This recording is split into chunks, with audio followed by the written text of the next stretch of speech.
Wait until you hear this, because what I'm about to tell you will make you rethink everything you thought you knew about marriage, loyalty, and the people closest to you. But first, do yourself a favor. Hit that subscribe button, turn on notifications, and drop a comment below, because this story, you're going to want to talk about it. Now, picture this. You've spent decades in a marriage that feels comfortable. Not passionate, not thrilling, just comfortable. You go through the motions, thinking that's just how life is. Until one day, someone looks at you differently. Someone sees you in a way your own spouse hasn't in years. And suddenly, everything shifts. That's exactly what happened to me. But here's the kicker. It wasn't just anyone. It was my husband's boss. And what he told me, it changed everything. People love to talk about infidelity, betrayal, and forbidden confessions, but let's be honest, most of them don't really understand what it's like until they've lived it. So buckle up, because this isn't just another cheating story. This is a real story of infidelity, the kind that sneaks up on you when you least expect it. And trust me, by the end of this, you'll be questioning everything you thought you knew about marriage and loyalty. So let's get into it. I never thought I'd find myself at 62, sitting in a life that felt predictable. Not bad, not dramatic, just a steady, quiet existence with Mark. We had our routines, our habits, our unspoken agreements on how life should be. And yet, somewhere along the way, I had stopped asking myself if I was truly happy. That night, as I adjusted my dress for Mark's corporate gala, I couldn't shake the feeling that I was just playing a role, his wife, his plus one, his silent support. Nothing more, nothing less. The gala was extravagant, the kind of event where everyone sipped overpriced wine and exchanged polite, rehearsed laughter. Mark thrived in these environments, shaking hands, charming executives, blending in seamlessly. Me? I felt out of place. I smiled when I was supposed to, nodded in the right moments, but deep down I was just counting the minutes. This wasn't my world, it was his. And yet, I was here because that's what a good wife does, right? Support, stand by, endure. Mark had insisted I come, though I couldn't understand why. It wasn't like he needed me there. He barely even looked my way once we arrived. I found myself wondering, when did I become invisible? Was it after the kids left home? After the years started slipping by faster than I could count? Or had I always been this unseen, just too busy to notice? These thoughts clung to me like an itch I couldn't scratch. I glanced around the room, wondering if anyone else had ever felt this way. And then, out of nowhere, Richard Caldwell, Mark's boss, approached me. His presence alone commanded attention, but what caught me off guard wasn't his reputation. It was the way he looked at me like he actually saw me, not as Mark's wife, not as another face in the crowd, but as a person. And what he said next, well, let's just say it cracked something open inside me that I wasn't ready to face. Richard Caldwell had that kind of presence, the kind that made you straighten your posture without even realizing it. But it wasn't his authority that caught me off guard. It was his words. "Evelyn," he said, lowering his voice just enough to make it feel like a secret, "do you ever feel like Mark doesn't see you?" My breath hitched, my stomach tightened. How could he know? I forced a polite smile, but he wasn't buying it. "A woman like you," he continued, swirling the drink in his glass, "should be cherished, not just expected." I laughed, a nervous, automatic reaction, but his words had already burrowed deep. Cherished. When was the last time I'd felt that? I glanced across the room at Mark, who was too busy entertaining clients to even notice I was talking to his boss. Richard, on the other hand, was watching me carefully, like he was waiting for me to realize something. I wanted to brush it off, call it harmless flattery, or just another rich man's charm. But the truth was, it didn't feel like either. It felt like the first time in years that someone had acknowledged I was more than just an extension of my husband. "You've given so much to this marriage," Richard continued, his tone unreadable. "But has it given back to you?"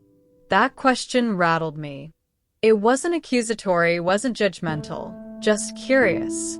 I opened my mouth to answer, but nothing came out, because for the first time I wasn't sure.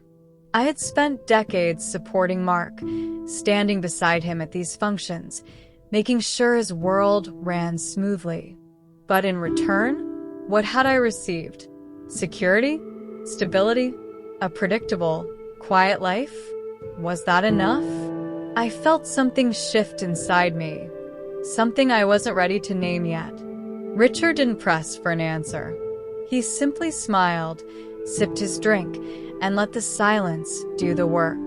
And that silence followed me for the rest of the night, whispering questions I had no idea how to answer. But one thing was certain, I couldn't unhear what he'd said. And no matter how much I tried to shake it off, I knew those words would linger long after this gala ended. I barely slept that night. Richard's words kept circling my mind like an unfinished thought, a question left hanging in the air. Has this marriage given back to you? I had never considered it like that before. Marriage, to me, had always been about commitment, about sacrifice, about weathering the years side by side. But what if, somewhere along the way, I had sacrificed too much? What if I had given so much of myself that there was nothing left for me? That idea scared me more than I wanted to admit. The next morning, I found myself lingering over my coffee, staring at the steam as if it held some kind of answer. I had always been good at pushing thoughts aside, at convincing myself that I was overreacting. But this time it felt different. It felt like something inside me was waking up, something I had buried under years of routines and obligations. When was the last time I had done something just because I wanted to? Not because it was expected, not because it made life easier for Mark, but because it genuinely made me happy? I couldn't remember. That realization hit harder than I expected. I had spent so many years being Mark's wife that I had forgotten who Evelyn was outside of that. I wasn't sure if I even knew anymore. It wasn't that Mark was a bad husband. He had provided for me. He had been faithful as far as I knew, and he had never been cruel. But was that all a marriage was supposed to be? Duty and predictability? Or was there supposed to be something more? Passion? Excitement? A sense of being truly seen? And if so, had I been foolish to settle for less? For the first time in years, I felt an unfamiliar pull inside me, a need to explore these questions, to understand what I truly wanted. And maybe, just maybe, it wasn't too late to figure that out. But where did I even begin? I had spent decades being what everyone needed me to be. How did I start becoming me again? The thought was overwhelming. And yet, for the first time in a long time, I felt something close to curiosity. The car ride home was quiet, but my mind was anything but. Mark sat in the driver's seat, humming absently to the radio, oblivious to the storm raging inside me. I glanced at him, his familiar profile, the slight crease between his brows as he focused on the road. How many times had I looked at him like this over the years? And yet, tonight, he felt like a stranger. Or maybe I was the stranger. The woman sitting next to him, questioning everything she had once accepted without a second thought. Richard's words echoed in my head, and I couldn't ignore them anymore.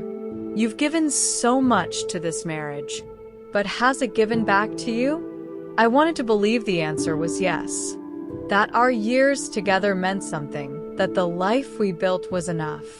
But as I sat there, watching the headlights cut through the darkness, all I felt was the weight of what I had ignored for so long.